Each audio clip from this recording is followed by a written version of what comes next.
السلام علیکم ناظرین، میں ہوں آپ کا میزبان عامر خان۔ آپ دیکھ رہے ہیں چاند ٹی وی۔ ناظرین، جیسا کہ پچھلی ایپیسوڈ میں نے آپ کو بتایا تھا کہ محمد بن قاسم کا ٹاپک چل رہا تھا، محمد بن قاسم نے جیسا کہ سندھ کو فتح کر لیا تھا۔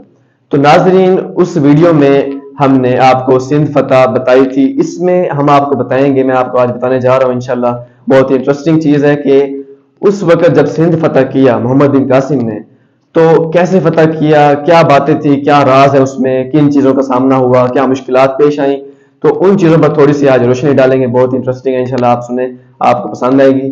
تو ناظرین، جیسے ہی محمد بن قاسم سندھ فتح کرنے کے لیے وہاں پہنچے، تو وہاں سندھ میں ان کے قلعے میں داخل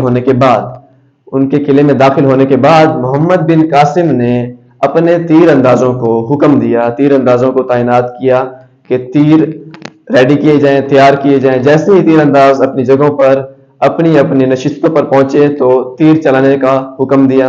محمد بن قاسم نے حکم دیا کہ راجہ داہر پر تیر چلائے جائیں۔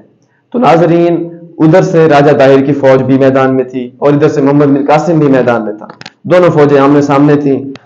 راجہ داہر اور محمد بن قاسم بالکل آمنے سامنے آ چکے تھے۔ بہت ہی ایک خوفناک اور عجیب سا منظر تھا وہاں پر۔ تو ناظرین، تھوڑا سا میں آپ کو بتا دوں کہ راجہ داہر کا اس وقت کیسے مطلب وہ آیا، کیا اس کا انداز تھا۔ تو راجہ داہر اس وقت ایک سفید ہاتھی پر آیا اور اس سفید ہاتھی پر پالکی لگی ہوئی تھی۔ پالکی کے پیچھے ایک سونے کے ایک برتن میں ایک ہیرا تھا جس کو ہم وینس کہتے ہیں۔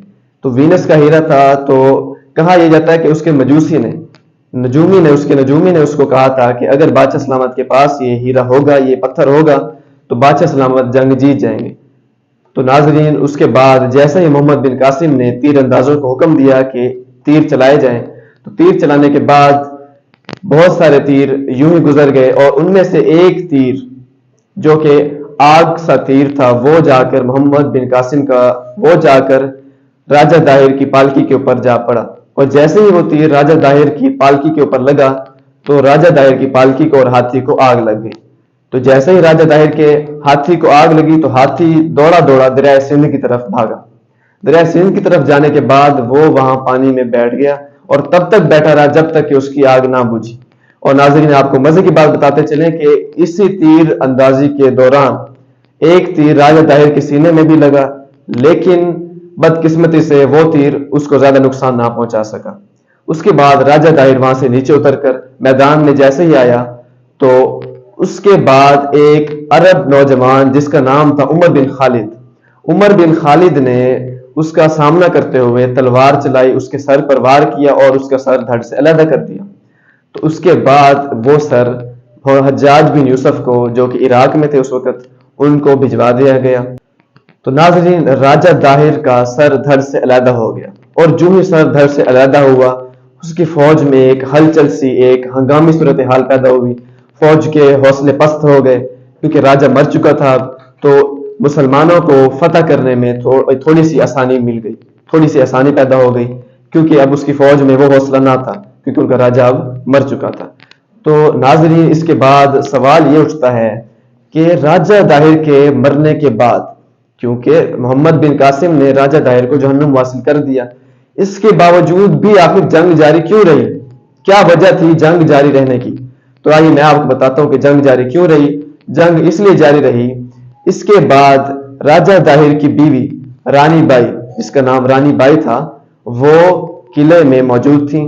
انہوں نے اپنا لشکر، جو کہ کم و بیش 15,000 کا لشکر تھا، وہ اپنے ساتھ لے کر قلعہ راوڑ کی طرف روانہ ہوئے، بھاگ کر قلعہ راوڑ کی طرف پہنچے اور وہاں جا کر قلعہ راوڑ کے سارے دروازے بند کر دیے گئے اور اسی قلعے میں ہی رانی بائی بھی موجود تھیں۔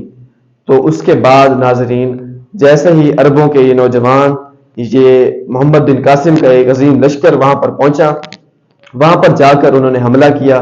بہت دن تک ناظرین رانی بائی مسلمانوں پر حملہ آور رہی، لیکن جیسے ہی اس کے حوصلے پست ہوئے، جیسے ہی وہ نا امید ہوئی اور اس کو پتہ چلا مسلمانوں کی ان منجنیق نے، ان کے کیٹاپولٹس نے قلعے کی دروازے اور دیواریں توڑ دیے ہیں، تو رانی